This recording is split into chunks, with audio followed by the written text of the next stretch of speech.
Hey, long time no see for real. Golly, it's been a little bit longer than normal since I last posted, but we back here with a video, man. Let's get into this, man. After many years, I finally got around to playing Dragon Ball Z Kakarot, man. And I have to say, this game is definitely a good one. It's a pretty amazing game, bro. I did not expect it to be this good. Now, I will admit that I have not gotten that far into the game. I've actually just finished the Saiyan Saga at the time of this recording. Oh my god, man. This game really showed me why I loved Dragon Ball and why I love this story as a whole, and it's just, I didn't expect it. I really didn't. The last Dragon Ball game that I actually played seriously, story-wise, if you want to count Dragon Ball FighterZ, but that's a fighting game, but it did have a story. I don't know if I really want to count that. I'm just going with like traditional Dragon Ball game, how we normally are used to the format. The last one I actually played seriously was Xenoverse 2, man, and the story in that was great. I loved how they did things differently. And ever since Xenoverse 2, I wasn't really hyped for a Dragon Ball game. Don't get me wrong, I still love the series to death. I always have and I always will. I'm 26 and I found the series when I was like 5. I've loved it ever since, man. But I just generally wasn't hyped. Originally, my thought was, how many times can we play through the same story over and over again that we've been playing ever since the original Budokai games? For the people who played those games, that was my first Dragon Ball game. I believe it was Budokai 1 back on the PS1, man. Jeez, the age is showing, bro. Ever since then, we've literally been playing the same Dragon Ball Z story over and over and over and over again, from the Saiyan Saga all the way to the Buu Saga, man. I was literally just thinking this earlier in the day at the time I'm recording this right now at night, and they just present it slightly different because it's a different game. So that like turned me off, and I didn't really want to play the game, and I wasn't so quick to play it because I just had lost interest in Dragon Ball games, I guess, because it does the same story over and over again. But this game is actually really good. Like I said, I only got through the Saiyan Saga, but it's presented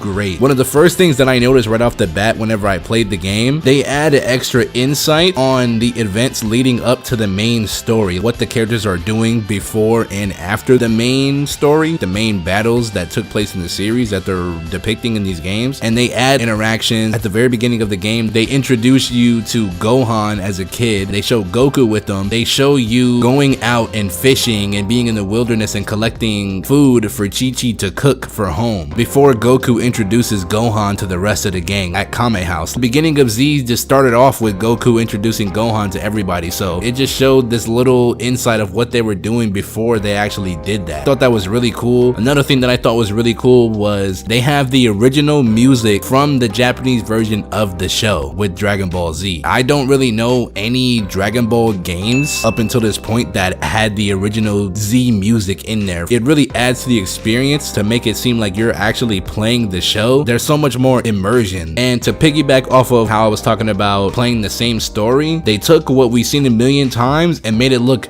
beautiful. The graphics are actually really good. The models are really good. The presentation of the game is just really good, man. I really like the way that this game looks. And another thing that I actually wanted to talk about, the open world aspect of the game. Actually really nice. I believe it was Budokai 3. You can see their whole body instead of just a little tack looking things that just jump from tile to tile like a Monopoly board, or like how Mario Bros depicts you going from stage to stage, right? And you can actually fly with the character. You can regular fly or you can aura dash. That stuff is really cool. With this open world thing, you actually get to travel to the battles with the characters. You get to fly on the Nimbus. You can battle characters that are floating around to get experience points while you're playing. They'll charge you, or you can go to them. You can sneak attack them. This game reminded me how much that I love the series of Dragon Ball more than I actually thought. I'm like, man, this junk is like legitimately just awesome, man. The Saiyan Saga is such a cool saga, man. It's so weird seeing Vegeta as a bad guy again because we're all so used to seeing him as a good guy. Now, the combat is basically your typical Dragon Ball game. It has a lot of layers to it. The way that the combat flowed reminded me a lot of Xenoverse. It's like one button combat with Ki Blast, and you have one button for your dash and things like that. It's pretty simple, your guard and all that. At least when I was playing it, I'm not sure if it's how people play it, but you do a couple attacks, you do a teleport to the side and continue attacking instead of mashing complete circle and then it knocks them away. I thought the combat was really cool. It was weird at first, but it, you know, after playing for some hours hours, I was able to get used to the game. It actually doesn't feel clunky. They have the assist system, all the different supers, they have the transformations, and I literally can't wait to do more. We all know what's gonna happen. Seeing how they present it and how they lay it out is gonna be great. Definitely up there with one of the better Dragon Ball Z games for sure. I'm really enjoying the game so far, and I hope that you're enjoying it, man, or if you played it, if you haven't played it, I recommend you play it. But yeah, man, this is kind of just me rambling. Really didn't have a concise idea as to how I wanted to structure this video. There's really no structure to it. Nothing crazy of a video. I'm back uploading, so expect more videos. And if you guys want to see gameplay, let me know, man. I could definitely stream that for you guys if that's something that you guys are up for. So let me know. Like, comment, subscribe, click the bell so you see when we post, man. More videos like this coming in the future. I definitely plan on talking about more Dragon Ball games. Worst Dragon Ball games part 2 is coming, so look forward to that. Let me know your thoughts about Dragon Ball Z Kakarot, man. Did you like it? Did you not like it? Did you feel like it was underwhelming? It's been Tavius, and I'll see you guys in the next video, man. Peace out. And one more thing I want to throw in there, the voice acting is also great. I've only played it in English so far. I definitely plan on playing it in Japanese, but the English voice acting is great.